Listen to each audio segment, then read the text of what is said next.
BXB. It's in the game! I love me some cyberpunk.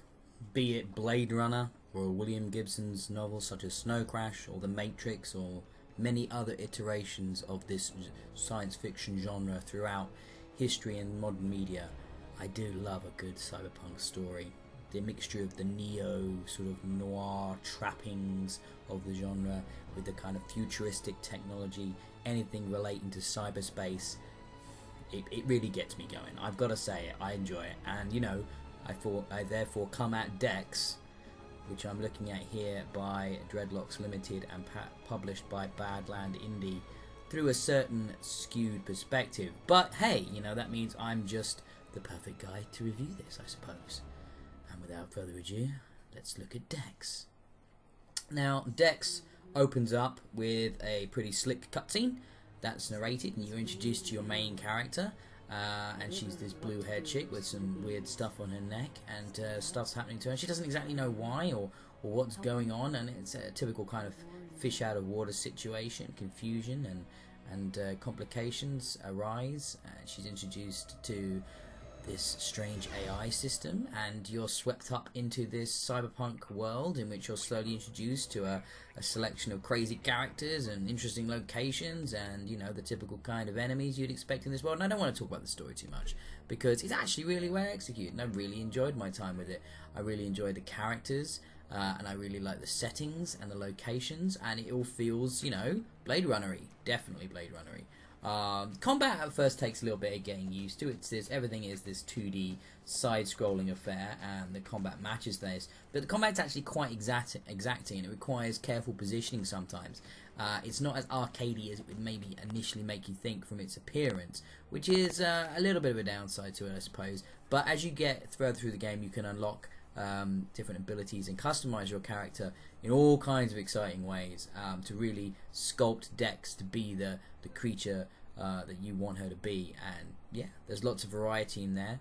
This is definitely an RPG. It's not. At first, I thought maybe this was just going to be more like an adventure game with a strong narrative. I didn't know anything about this when I saw it on Xbox, and this is obviously one of those typical indie games coming out to no fanfare in its enhanced edition. And just sort of left to flounder. Nobody talks about it, and I think that's just tragic, really, because this is a really cool, creative, big, involved experience. So you've got like the full RPG mechanics, lots of upgrading, you've got an inventory, things to pick up, you've got quest logs, everything you'd expect from a full-on RPG experience, but with this sort of 2D side-scrolling setting, which is why at first I didn't think this is what was going to be with an RPG. I thought this was going to be something maybe a little lighter, but it's not. It's very deep, and the world is very involved and realistic in many ways, somewhat at odds with the cartoony art style, but I find that works really nicely to create that sort of juxtaposition of styles. Like I said, the combat isn't maybe the most engaging part of this game, but I think the world really does make you want to stay in it and pull yourself along. The fact that everything is voice acted is impressive, especially for a small indie developer from the Czech Republic. It must have been a real challenge to get everything done in English.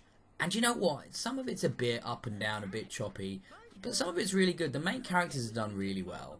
Some of the incidental, smaller characters, side characters, people you'd find sort of in Radiant quests or smaller quest lines, maybe aren't as fleshed out as some of the main characters. But, it doesn't matter that much. And I think there's quite a charm to these sort of slightly hokey presentation of some of them, and sometimes it really works for me in an indie setting that things aren't quite as polished as maybe a AAA experience. This isn't Deus Ex Human Revolution, or Mankind Divided. That's not what this is, but it's in tone and setting. You've got augmentation and upgrades and all of that going on to your character. It does feel familiar. It does feel like it is of that vein of game, and that's a pretty lofty place to be.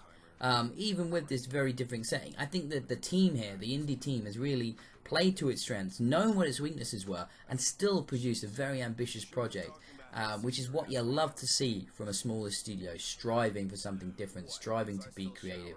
It's really cool. One of the coolest mechanics I haven't even talked about yet. There's a hacking aspect in Dex here, and the way it's done in this is like a twin stick shooter. You basically fly around shooting enemies, taking out nodes, and hacking stuff, which can have real effect in the game world, as well as finding kind of funny information and stuff hidden on people's computer systems.